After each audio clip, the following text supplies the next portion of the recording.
Good morning 10th class. Now today's topic is basis. हमारा जो chapter चल रहा है वो चैप्टर नंबर 3 है। कल मैंने आपको एसिड के बारे में पढ़ाया था और आज मैं आपको पढ़ाने जा रही हूँ बेसिस के बारे में। ठीक है, कल मैंने आपको लेवेजर और डेवी की डेफिनेशन दी थी। जिस डेफिनेशन में उसने एसिड को बताया था कि उसमें कंपल्सरी प्रोटोन होना ज़रूरी है। और आज हम जो बेसिस के बारे में पढ़ रहे हैं वो कहता है लेवेजर और डेवी की ही हिसाब से वो कहता है कि आपका जो बेस होगा उसमें आपका मेटेलिक ऑक्साइड का होना और या हाइड्रोक्साइड का होना ज़रूरी है। थोड़ा सा यहाँ डेफिनेशन को बढ़ाया गया है, इसमें अमोनियम आयन को भी ऐड कर दिया गया है। तो now your definition is, basis की डेफिनेशन हो जाती है base is either a metallic oxide और अ मेटेलिक हाइड्रोक्साइड और अमोनियम हाइड्रोक्साइड। तीन हो गए, यानी कि एक मेटेलिक ऑक्साइड होगा, मेटेलिक हाइड्रोक्साइड होगा और अमोनियम हाइड्रोक्साइड होगा। विच रिएक्ट विद हाइड्रोनियम आयन, वो जब यानी बेस जब किसी हाइड्रोनियम आयन के साथ रिएक्ट करेगा तो वो सॉल्ट और वाटर की फॉर्मेशन करेगा। ठीक है बेटा, ये हमारी बेसिस की डेफिनेशन हो गई है। यहाँ पे बेस को आप एक तरीके से और समझ सकते हैं, बेसिक ऑक्साइड। बेसिक ऑक्साइड बनते किसके हैं? दो तरीके के हमारे पास एलिमेंट होते हैं, मेटल एंड नॉन मेटल। तो जो जितने भी हमारे पास मेटल के ऑक्साइड बनते हैं, जैसे कि मेटल के ऑक्साइड कौन कौन से हो गए? मेटल के ऑक्साइड हो गए हमारे पास, जैसे Na2O, K2O, PbO, ठीक है, CaO, ये सारे मेटल के ऑक्साइड है। तो जितने भी मेटल के ऑक्साइड होते हैं वो क्या कहलाते हैं? बेस कहलाते हैं। या मेटल के हाइड्रो ऑक्साइड, जैसे कि NaOH, जैसे कि KOH, ठीक है, और हमारे पास और हो गए एल्युमिनियम OH का होल ट्वाइस, ठीक है, CaOH का होल ट्वाइस। तो ये इसके हाइड्रोक्साइड हो जाते हैं। इसके अलावा तीसरा वर्ड भी इस्तेमाल किया गया है, वो है ammonium hydroxide, NH4, ammonium hydroxide. ये तीनों की तीनों क्या है? ये तीनों कैटेगरी आपकी किस में आती है? बेसिस में आती है। इनको बेस कहा जाता है। बेसिक इसके अलावा एक और चीज़ है बेटा, a basic oxide is a metallic oxide which contain, basic oxide देखो मैं आपको एक एग्जांपल देती हूँ। Na2O है हमारे पास, ठीक है, और इसके अलावा PbO है। इसको और इसको कंसिडर करेंगे फिलहाल हम, दोनों के दोनों बेसिक ऑक्साइड है, but it is not a base. Why it is not a base?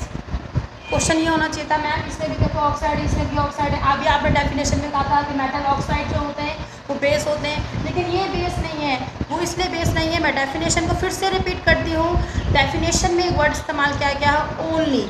Only यहाँ पे इस्तेमाल किया गया, कैसे? देखो उन्होंने कहा जो बेस होगा वो एसिड के साथ, हाइड्रोनियम के साथ रिएक्ट करने के बाद वाटर और सॉल्ट की फॉर्मेशन करेगा only.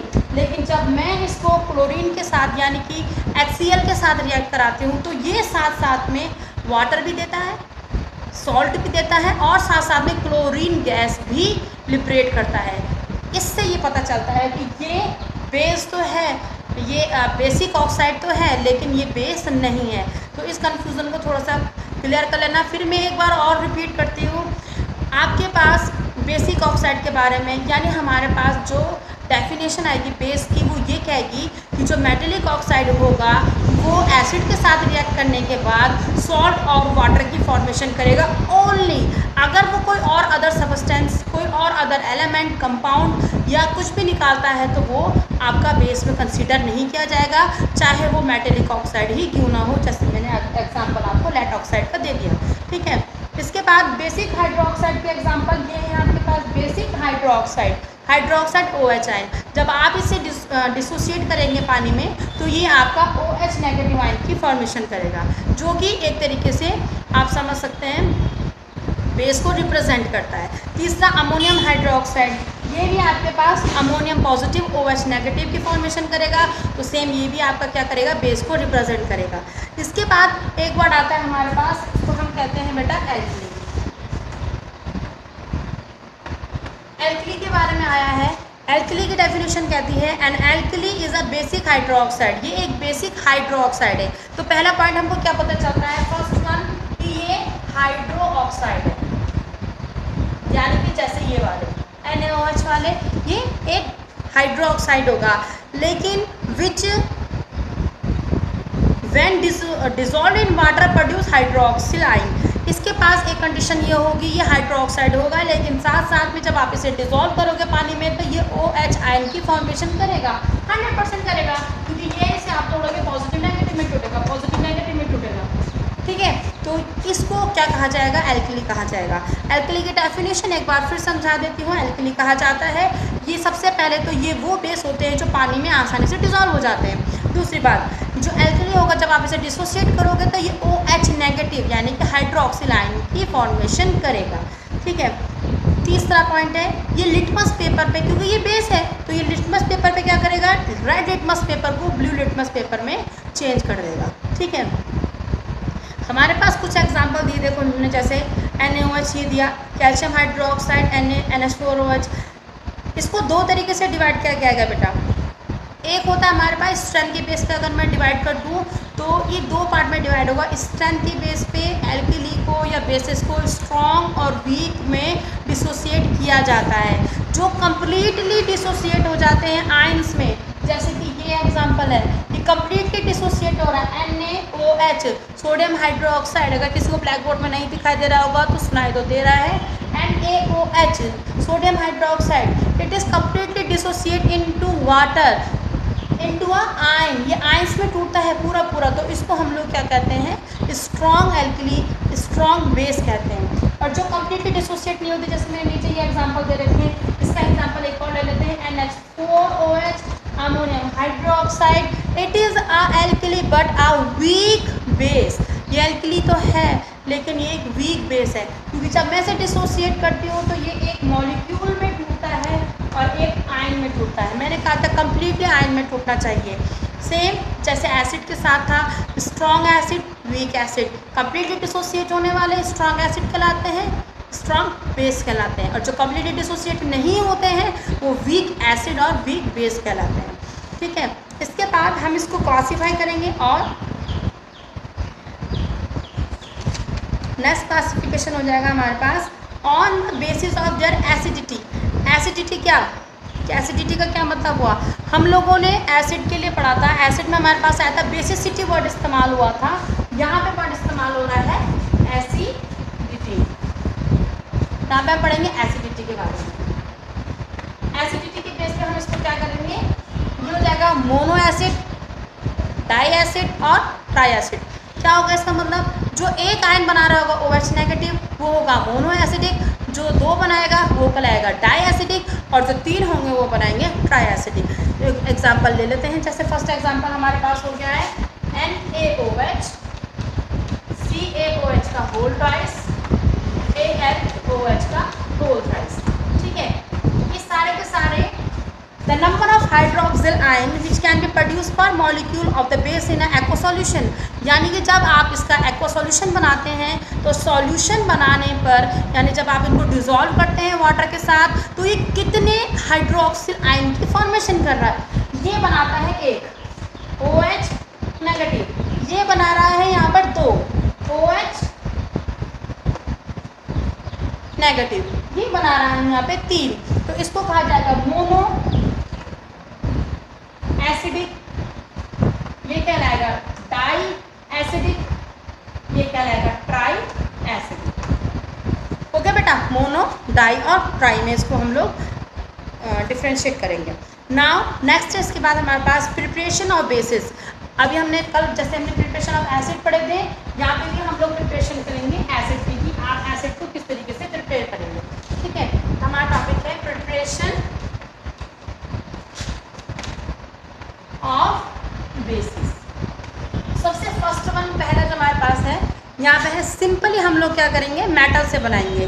Metal react with oxygen, जैसे मैंने लिया सोडियम और इसको मैंने रिएक्ट कराया सिंपल ऑक्सीजन के साथ, तो ये बनाएगा Na2O। ठीक है, इसे बैलेंस कर देते हैं। इसके अलावा bye the action of water, इसी को हाइड्रोक्सिल बनाने के लिए मैंने लिया सोडियम, मैंने इसमें वाटर के साथ रिएक्शन कराई, तो इसने बना के दिया मुझे NaOH। ठीक है, दोनों बेसिस हैं। इसके बाद इसके अलावा और भी देख लेते हैं, bye the action of water, इसमें एक चीज़ और बेटा, इसमें हाइड्रोजन गैस और पानी के लिए। ठीक है, नेक्स्ट तरह का हमारे पास देखो यहाँ पे, ये bye the action of water of reactive metal, bye the action of water on soluble metal oxide, soluble बनाएंगे तो यहाँ पे हमारा एल्कली बनाने का है। आप किसी भी मेटल ऑक्साइड को ले लीजिए, Na2O प्लस वाटर, तो now it is again form NaOH। ठीक है, bye double decomposition, double decomposition के लिए क्या करेंगे, आपने FeCl3 ले लिया प्लस NaOH, किसी बेस के साथ रिएक्शन बनाएंगे तो ये बना देगा हमारे पास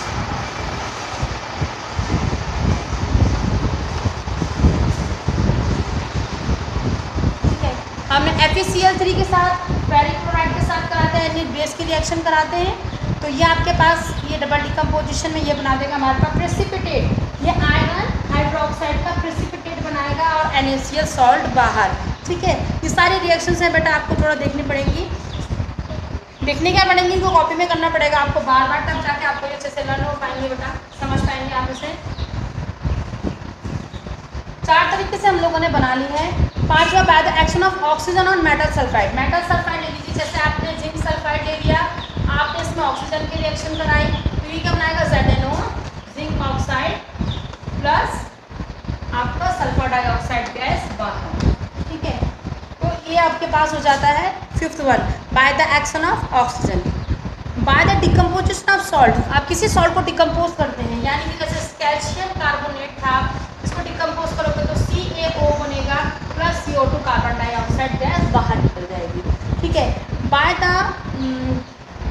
एक और चीज़ इसमें लिखी हुई है नीचे से, क्या सोडियम कार्बोनेट पोटेशियम कार्बोनेट को मैं डिकम्पोज करूँगी तो Na2O बनेगा, क्या वो डिकम्पोज होंगे, नहीं, वो इतनी आसानी से डिकम्पोज नहीं होते हैं। वाई, कारण क्या है, सोडियम का पोटेशियम का कोई भी कार्बोनेट इजीली डिकम्पोज नहीं होता है, क्योंकि उसकी ऑक्सीजन के साथ एफिनिटी बहुत ज़्यादा होती है, इसलिए वो इजीली डिकम्पोज नहीं होता। दूसरा कारण, सोडियम और पोटेशियम की जो रिएक्टिविटी है वो बहुत ज़्यादा स्ट्रॉन्ग है, इसलिए भी हम उसे नॉर्मल हीट करके डिकम्पोज नहीं कर सकते। बाकी कैल्शियम को कर सकते हैं और कॉपर को कर सकते हैं। दूसरा, आप किसी नाइट्रेट को कर लीजिए, ठीक है, जैसे कैल्शियम नाइट्रेट ले लेते हैं, CaNO3, इसको नाइट्रेट को अगर मैं डिकम्पोज करूँगी तो CaO plus NO2 plus oxygen, ये हमारे पास बेस बन गया। ठीक है, तो इस तरीके से आप नाइट्रेट के साथ कर सकते हैं। तीसरा हमारे पास है अमोनियम, अभी हमने 3 पढ़े थे ना, हम लोगों ने पढ़ा था कि बेसिस की डेफिनेशन में 3 चीज़ें आती हैं, एक होता है मेटेलिक ऑक्साइड, दूसरा होता है मेटेलिक हाइड्रो ऑक्साइड। पर अभी तक हमने क्या अमोनियम बनाया, अमोनियम ऑक्साइड बनाया, अमोनियम हाइड्रो ऑक्साइड बनाया, नहीं बनाया, तो यहाँ पे हम अमोनियम हाइड्रो ऑक्साइड बना लेते हैं। हमने लिया अमोनिया और हमने अमोनिया को डिसॉल्व किया है वाटर के साथ, और इसने बना के दिया है हमें NH4 ammonium hydro oxide. Okay, यहाँ पे बना है अमोनियम हाइड्रो ऑक्साइड। ठीक है, ये हमारी हुई प्रिपरेशन। अब मैं थोड़ा इसकी फिजिकल प्रॉपर्टी पढ़ लेती हूँ। मैंने कल फिजिकल प्रॉपर्टी एसिड में पढ़ा था कि जो एसिड होते हैं वो खट्टे होते हैं, तो ये कैसे होंगे, ये बिटर कड़वे होते हैं। ठीक है, टेस्ट करने की ज़रूरत नहीं है, बता दिया है कड़वे होते हैं, लेकिन अगर किसी का फिर भी दिल चाहे कि मैं टेस्ट कर लूँ तो बेस को टेस्ट करने के लिए आपके घर में सोडियम ये क्या बोलते हैं इसको, बेकिंग सोडा होगा, खाने वाला सोडा जो बेकिंग सोडा होता है पकौड़ी वगैरह में डालते हैं, उसको टेस्ट करके देखना आप, कड़वा लगेगा। ठीक है, पेस्ट हो गया आपका, कड़वा तो नहीं होता, तो फ्लेवर मिलाया रहता है, लेकिन फिर भी वो हो गया, साबुन हो गया, ये सब आपके एग्जाम्पल हैं बेसिस के। ठीक है, ये इंडिकेटर में अगर मैं बात करती हूँ तो लिटमस को ये blue to red to blue change करता है, मिथाइल ऑरेंज को येलो में चेंज करता है, और फिनोप्थिलीन को पिंक में चेंज कर देता है। अगर बेस हुआ तो पिंक, और बेस नहीं हुआ यानी एसिड हुआ तो कलरलेस का कलरलेस ही रहेगा। ओके, नाउ दे आर सोपी सब्सटेंस, ज़्यादातर जो हमारे पास बेसिस होते हैं जैसे NaOH भी है, NaOH की पेट्सलेट्स को हम देखते हैं, या तो बिल्कुल आपकी कैसे होती है, सोपी, टच करने में स्लिपरी होती है, जैसे साबुन है इस तरीके से फिसलती है।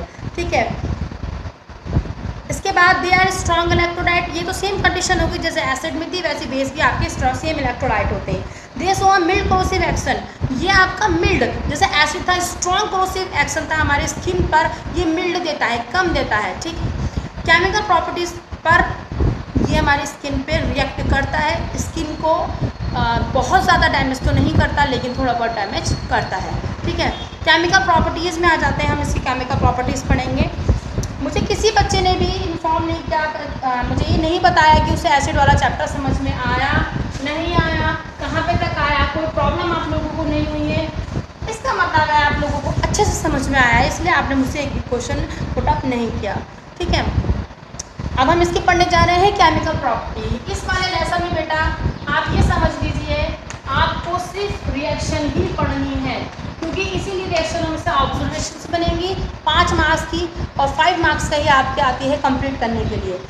केमिकल प्रॉपर्टीज़ में देखो, स्ट्रॉन्ग एल्कली एब्जॉर्ब, जो एल्कलीज होंगे, जैसे अगर मैं NaOH को खुला छोड़ दूँ, चाहे तो लिक्विड फॉर्म में बना के छोड़ दूँ या NaOH की मैं प्लेट्स मतलब जो कैप्सूल टाइप के वो आते हैं, टैबलेट टाइप के आते हैं, उसे छोड़ दूँ तो वो स्ट्रांगली कार्बन डाइऑक्साइड को क्या कर लेगा, एब्जॉर्ब करेगा और सीधे बना देगा सोडियम कार्बोनेट और वाटर।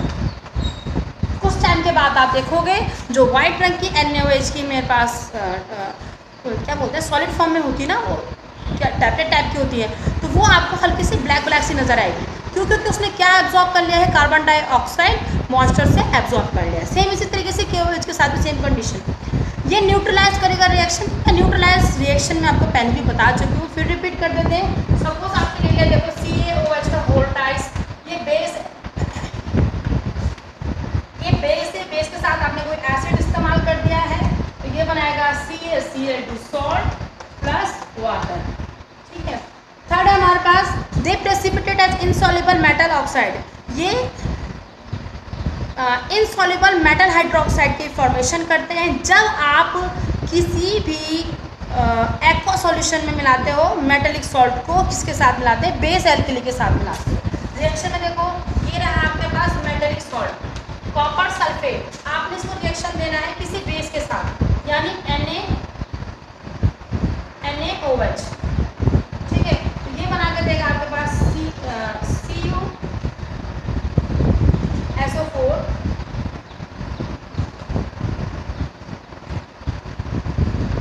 प्लस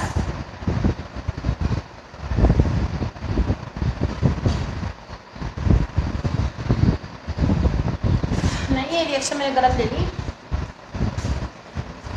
आप इसकी जगह पे ये लेंगे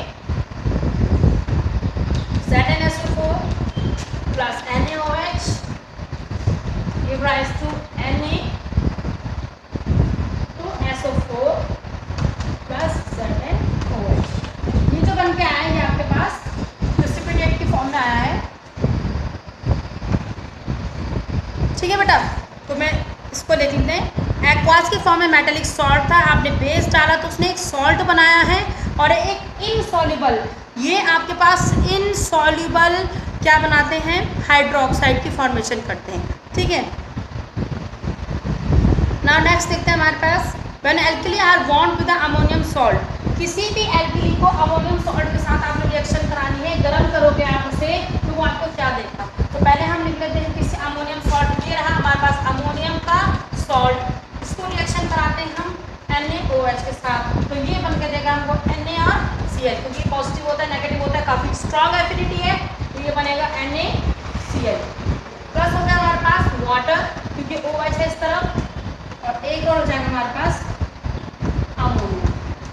ये ऑब्जर्वेशन में बहुत ज़्यादा पूछा जाता है, ऑब्जर्वेशन जब आएगी तब पूछा जाएगा कि आप किसी अमोनियम सॉल्ट को रिएक्ट कराते हो किसी एल्कली के साथ, व्हाट वुड यू ऑब्जर्व, आपको क्या मिलेगा, क्या ऑब्जर्वेशन आएगी। याद रखना ये सॉल्ट बनाता है, वाटर बनाता है, और एक बहुत ही बैड स्मेल आएगी जिसकी वो क्या है, अमोनिया। ठीक है, तो आप लिखोगे कि अमोनिया की ये क्या करता है, फॉर्मेशन करता है। तो किसी भी अमोनियम सॉल्ट को किसी भी एल्कली के साथ मिलाओ, चाहे KOH के साथ मिलाओ, चाहे आप CaOH के होल टॉयस के साथ मिलाओ, किसी के साथ मिलाते हो तो वो ये रिएक्शन देगा। ठीक है, इसके बाद कुछ हमारे पास ऐसे बेसिस हैं जो हम लोग घरों में इस्तेमाल करते हैं या हम लोगों ने सुना है। देखो यहाँ पे कैल्शियम ऑक्साइड है, ये आपका ड्राइंग एजेंट के तरीके से काम आता है, यानी लेबोरेटरी में अगर हमको कोई गैस सुखानी हो तो हम लोग कैल्शियम ऑक्साइड का इस्तेमाल करते हैं।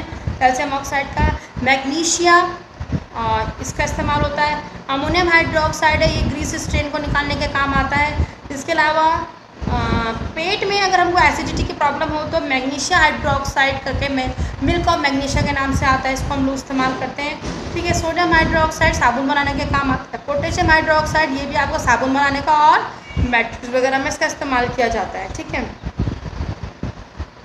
यहाँ पे आपको पीएच दे रखा है बेटा, पीएच वैल्यू के साथ। पीएच क्या होता है, यहाँ पे पीएच का मतलब होता है पावर ऑफ हाइड्रोजन, यानी आपके पास एक स्केल होती है और आप जब उस पर आप सॉल्व करते हैं तो जो वैल्यू आती है उसके हिसाब से हम बताते हैं कि ये क्या है, आपका कितना मतलब एसिडिक है, क्या है, इसको हम डिफाइन करते हैं। इस तरीके से आपके पास पीएच वैल्यू होता है बेटा, पहले पढ़ चुके हैं। ये आपका होता है 7, 8, 9, 10 एंड सो ऑन। ऐसे ही होता है यहाँ पे हमारा 6, 5, 4, 3। तो अगर यहाँ पे तो ये न्यूट्रल हो जाता है। अगर मैं इस साइड की तरफ आगे की तरफ जाऊँगी 1, 2, 3, 4 ये 10, 11, 12, 13 तो ये बेसिसिटी को शो करेगा कि कितना बेसिक है। और अगर मैं नीचे की तरफ आती हूँ 1, 2, 3, 4 तो इस तरफ ये शो करेगा कि कितना ये एसिडिक है। यानी जो पीएच होता है वो हाइड्रोजन की पोटेंशियल को बताता है कि सॉल्यूशन में हाइड्रोजन की पोटेंशियल क्या है। इसके अलावा हमारे पास एक यूनिवर्सल इंडिकेटर भी आता है। यूनिवर्सल इंडिकेटर में एक्चुअल में एक स्ट्रिप होती है, वो स्ट्रिप आपकी कलरफुल होती है। कलरफुल से मतलब है वो आपकी हल्की सी red, pink, yellow, green, blue, indigo और वायलेट कलर की होती है। जैसे जैसे हम कलर के हिसाब से पता लगाते हैं, अगर आपका वो ग्रीन माने तो सीधे सीधे हो गया, ग्रीन कलर शो करेगा न्यूट्रल को कि वो न्यूट्रल है। और जैसे आप आगे की तरफ बढ़ते हो, जैसे कि ये वायलेट, इंडिगो, ब्लू की तरफ, तो आप कहते हैं कि ये बेसिक नेचर को शो करता है। और रेड की तरफ जाते हो तो वो एसिडिक नेचर को शो करता है। ठीक है, ये क्वेश्चन जो मैं आपके पास अब पढ़ने जा रही हूँ बेसिसिटी से रिलेटेड, एसिडिटी से रिलेटेड, ये क्वेश्चन से बहुत क्वेश्चन पूछे जाते हैं। तो इसमें देख, पहला आपके पास है टॉपिक है importance of pH in everyday life. यानी हमारे जो पीएच है, क्या है ये पीएच, क्या इसकी हमारी जो ज़िंदगी में क्या ज़रूरत है पीएच की। देखो, हमारी बॉडी का जो पीएच होता है वो नॉर्मल 7 या 7.8 होना चाहिए। Plant and animal also survive in a narrow range. इसी रेंज में हम लोग क्या करते हैं, सर्वाइव करते हैं। ज़्यादा होगा तो भी हम सर्वाइव नहीं कर सकते और इससे कम होगा तो भी हम सर्वाइव नहीं कर सकते। तो हमारी बॉडी का जो पीएच होना चाहिए वो लगभग 7 या 7.8 के लगभग होना चाहिए। नाउ नेक्स्ट, इन एग्रीकल्चर, क्या एग्रीकल्चर में कहाँ इस्तेमाल होता है, जो हमारी ज़मीन होती है वो उस ज़मीन में भी उसका पीएच वैल्यू चेक किया जाता है। जैसे कि कुछ जगहों में पीएच की वैल्यू, जैसे कि अगर मैं बात करती हूँ चावल की, तो चावल में अगर आपकी सॉइल एसिडिक है तो ज़्यादा अच्छा चावल होगा बजाय बेसिक के, तो वहाँ पे भी एसिडिक बेसिक काफ़ी मायने रखता है। नेक्स्ट दे रखा है, देखो यहाँ पे हमारे पास, अच्छा जैसे न्यूट्रल है, neutral and citric fruit is alkaline solution. अगर आपकी सॉइल एल्काइन नेचर को शो करती है, जो आपकी मिट्टी है वो एल्काइन नेचर को शो करती है, तो वहाँ पे खट्टे फल, सिट्रस फ्रूट और आपके पास जो है शुगर केन वगैरह बहुत अच्छा होगा। इसके अलावा पीएच वैल्यू देखो यहाँ पे दे रखा है कि लेस देन 5.6 होता है तो हम लोगों ने पढ़ा है कि वो आपका एसिडिक रेन में कन्वर्ट हो जाएगी।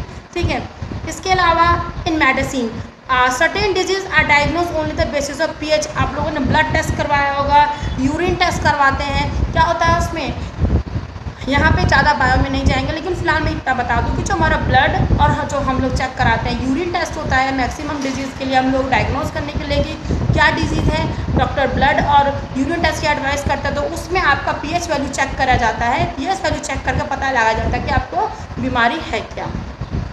डाइजेस्टिव सिस्टम, हमारे डाइजेस्टिव सिस्टम में हम कहते हैं ना, आज हमको एसिडिटी की प्रॉब्लम हो गई, आज ऐसा हो रहा है, जो भी हम एसिडिटी की प्रॉब्लम से रिलेटेड बात करते हैं, तो वो क्या है, एक्चुअल में हमारी बॉडी का जो पीएच वैल्यू है, एसिडिक वैल्यू है, वो कम हो जाता है। पीएच वैल्यू का 7 दे रखा है सपोज, तो वो आपका कम हो जाएगा, कम हो गया 6, 5, 4, 3, जैसे जैसे कम होता रहेगा एसिडिटी की प्रॉब्लम बढ़ती रहेगी। तो उसको हम लोग कंट्रोल करने के लिए क्या करते हैं, बाहर से बेस लेते हैं। बेस में जैसे इनो हो गया, मिल्क ऑफ मैग्नीशिया हो गया, ये सब हम लेते हैं, तो उस वजह से एसिडिक बेस मिलकर वो न्यूट्रल हो जाता है। ठीक है, वहाँ पे भी बहुत ज़रूरी है।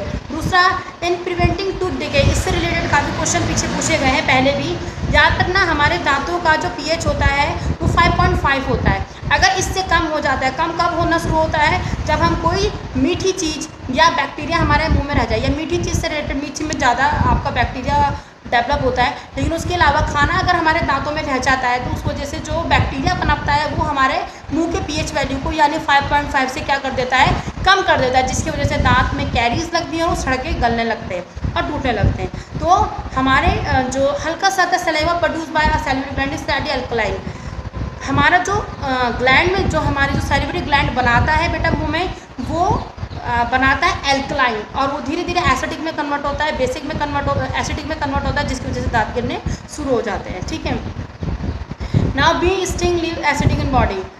आपको इसका एग्जांपल मैंने आपको कई बार 9th में ही बताया था कि अगर हमको कोई मधुमक्खी काट लेती है तो उसमें डंक में स्टिंग में फॉर्मिक एसिड होता है, और एसिड को न्यूट्रलाइज करने के लिए अगर आप बेकिंग सोडा का इस्तेमाल करते हैं, तुरंत उस कटी हुई जगह पे बेकिंग सोडा लगा दे तो वो बेस होता है, और वो जगह आपकी क्या हो जाएगी, वहाँ पे वो न्यूट्रलाइज हो जाएगा, और सूजन आना और वो जो जलन वगैरह होती है वो थोड़ा सा आपकी कम हो जाती है। तो ये 5 से 7 पॉइंट थे जो मैंने आपके सामने रखे हैं, समझा दिए मैंने आप लोगों को। फिर भी अगर किसी को कोई प्रॉब्लम हो तो प्लीज़ वो मुझे बता दे। 3A एक्सरसाइज आपकी शुरू हो चुकी है, आप इसे कर लें। कल मैं आपको बताऊंगी, नेक्स्ट डे आपका नेक्स्ट टॉपिक होगा सॉल्ट एंड देयर प्रिपरेशन। उससे पहले अगर किसी को कोई प्रॉब्लम हो तो मुझे बता दे, क्योंकि कल के बाद ये चैप्टर आपका ख़त्म हो जाता है बेटा। ठीक है, आप मुझे इन्फॉर्म करें कि आपको समझ में आ रहा है नहीं आ रहा है। ओके बाय बेटा, थैंक यू।